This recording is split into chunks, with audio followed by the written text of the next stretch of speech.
جی آگے بات ذرا آپریشن سندور کے پس منظر میں بھی کرتے ہیں، کیونکہ آپریشن سندور کے پس منظر میں کافی کچھ چل رہا ہے، اور بڑی خبر یہ کہ رات دیر گئے وزیر اعظم کی رہائش گاہ پر ایک بار پھر اعلیٰ سطحی اجلاس ہوا ہے۔ بھارت کا آپریشن سندور کامیابی کے ساتھ ہمکنار ہے، لیکن میٹنگز کا سلسلہ لگاتار جاری ہے۔ رات دیر گئے وزیر اعظم کی سربراہی میں اعلیٰ سطحی میٹنگ ہوئی ہے، اور اس اعلیٰ سطحی میٹنگ کے اندر جو وزیر اعظم کی رہائش گاہ پر رات 9 بجے کے بعد منعقد ہوئی ہے، اس میں وزیر داخلہ موجود رہے ہیں، وزیر خارجہ موجود رہے ہیں، وزیر دفاع موجود رہے ہیں، اور ساتھ ساتھ قومی سلامتی کے مشیر بھی اس میٹنگ کے اندر موجود رہے ہیں۔ تقریباً 1 گھنٹے تک یہ اجلاس چلا ہے جو وزیر اعظم کی رہائش گاہ پر نئی دلی کے اندر منعقد ہوا ہے، اور اس اجلاس کے اندر آپریشن سندور کے بعد کی صورتحال پر تبادلہ خیال کیا گیا ہے۔ آپریشنل ڈیٹیل جو اب آہستہ آہستہ کر کے پاکستان کی طرف سے تصدیق بھی کی جا رہی ہے، اس پر تبادلہ خیال کیا گیا ہے۔ سرحد پار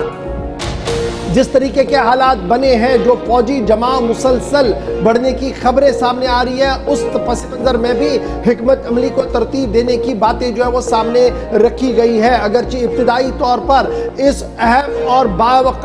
اختیار اجلاس کے بارے میں سرکاری طور پر کوئی بھی بیان جاری نہیں کیا گیا ہے، تاہم وزیر اعظم دفتر کی طرف جو ذرائع ہمارے ہیں وزیر اعظم دفتر کے اندر، داخلہ وزارت کے اندر، انہوں نے اس بات کی تصدیق کی ہے کہ یہ اجلاس انتہائی اہم تھا، کیونکہ اس اجلاس کے اندر وہ تمام باتیں ڈسکس کی گئی ہیں جو آپریشن سے منسلک تھی۔ جموں کشمیر کی سرحدوں سے لے کر ویسٹرن کمانڈ کے اندر کی صورتحال، اور پورے ملک کے اندر جو فضائی صورتحال ہے، زمینی صورتحال ہے، اور جس طریقے سے سمندروں کے اندر ایک نیا پیغام دینے کی کوشش کی گئی ہے، ان تمام معاملات پر تبادلہ خیال کیا گیا۔ اور جس طریقے سے نوٹم رات دیر گئے جاری کیا گیا تھا 2 اہم علاقوں کے اور انڈمان نکوبار کے لیے، جہاں پر یہ بتایا جا رہا کہ مسائل ٹیسٹ کے لیے یہ نوٹم جاری کیا گیا، اس پس منظر میں بھی اس اجلاس کو انتہائی اہم مانا جا رہا ہے، کیونکہ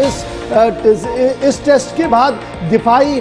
جو سرگرمیاں ہیں وہ مزید مؤثر دکھیں گی۔ تو فی الحال بڑی خبر، رات دیر گئے اہم ترین اجلاس ہوا ہے، اور اس اجلاس کے اندر آپریشن سندور کے پیش نظر اور پس منظر جو معاملات ہیں وہ تمام معاملات زیر بحث لائے گئے ہیں۔ اجلاس میں موجودہ وقت کی صورتحال کو ڈسکس کیا گیا ہے۔ آج آپ کو یہ بھی بتاتے چلیں، رکشا منترالیہ کی طرف سے یا بھارتی فضائیہ یا وزارت دفاع کی جانب سے مسلسل کہا گیا ہے کہ operation sindoor officially called of نہیں ہوا، ابھی جاری ہے۔ تو 10 دنوں کے دوران جو کچھ رہا ہے اور آگے کی حکمت عملی، اس تعلق سے تفصیلی تبادلہ خیال تقریباً 1 گھنٹے تک ہوا ہے دارالحکومت دلی کے اندر۔ یہ اجلاس ابھی تک کی موصولہ اطلاعات کے مطابق وزیر اعظم کی رہائش گاہ پر ہوا ہے۔ آگے